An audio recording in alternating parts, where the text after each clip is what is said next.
നോബിൾ അവിടെ V D Satheesan, കേരളത്തിന്റെ മുഖ്യമന്ത്രി വി ഡി സതീശൻ ഇപ്പോൾ ഈ ഒരു സമരപ്പന്തലിലേക്ക്, ഒരു സമരവേദിയിലേക്ക് എത്തുകയാണ്. രാഹുൽ ഗാന്ധി പ്രതിപക്ഷ നേതാവ് അടക്കമുള്ളവർ പ്രധാനമന്ത്രി നരേന്ദ്രമോദിയുടെ രാജി ആവശ്യപ്പെട്ടുകൊണ്ട് നടത്തുന്ന ഒരു സമരത്തിലേക്ക് ഇപ്പോൾ കേരളത്തിന്റെ മുഖ്യമന്ത്രി വി ഡി സതീശൻ കൂടി എത്തിയിരിക്കുന്നു. നോബിൾ മാലിക്കാരൻ, നോബിൾ പറയൂ.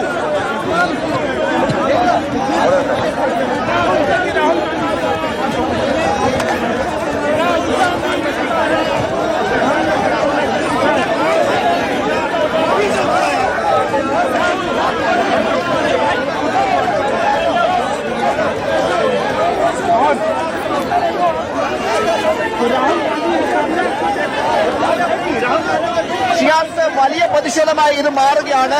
രാഹുൽ ഗാന്ധി, പ്രിയങ്ക ഗാന്ധി അടക്കമുള്ള നേതാക്കൾ പ്രധാനമന്ത്രി രാജി ആവശ്യപ്പെട്ടുകൊണ്ട് അദ്ദേഹത്തിന്റെ വസതിക്ക് മുന്നിലേക്ക് നടത്തിയ പ്രതിഷേധത്തിലേക്ക് ഇപ്പോൾ കേരളത്തിലെ മുഖ്യമന്ത്രി വി ഡി സതീശൻ കൂടി എത്തിയിരിക്കുന്നു. വലിയ പ്രതിഷേധമായി ഇത് മാറുകയാണ്. പ്രധാനമന്ത്രി രാജിവെക്കണമെന്നാണ് ഇതിലെ ആവശ്യം. എംപിമാർ അടക്കമുള്ള ആളുകളെ അറസ്റ്റ് നീക്കാനുമാണ് ഇപ്പോൾ പോലീസിന്റെ കൊണ്ടിരിക്കുന്നത്. പോലീസും എംപിമാരും തമ്മിൽ വലിയ കുത്തുന്തള്ളും, അത് വലിയ പ്രതിഷേധമാണ്. ഒപ്പം വലിയ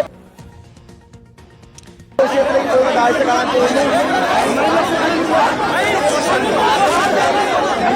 സമാനതകളില്ലാത്ത പ്രതിഷേധമാണ് ഇപ്പോൾ നടന്നുകൊണ്ടിരിക്കുന്നത്. രാഹുൽ ഗാന്ധി പോലീസ് ഉദ്യോഗസ്ഥരുമായി സംസാരിക്കുന്നുണ്ട്. പോലീസിന്റെ ബലപ്രയോഗമാണ് നമ്മൾ കണ്ടത്. അവിടെ സമരം ചെയ്യാനെത്തിയ, പ്രതിഷേധിക്കാനെത്തിയ, മുദ്രാവാക്യം വിളിച്ചുകൊണ്ടിരുന്ന എംപിമാരെയാണ് ബലപ്രയോഗത്തിലൂടെ പോലീസ് മാറ്റുന്നത്.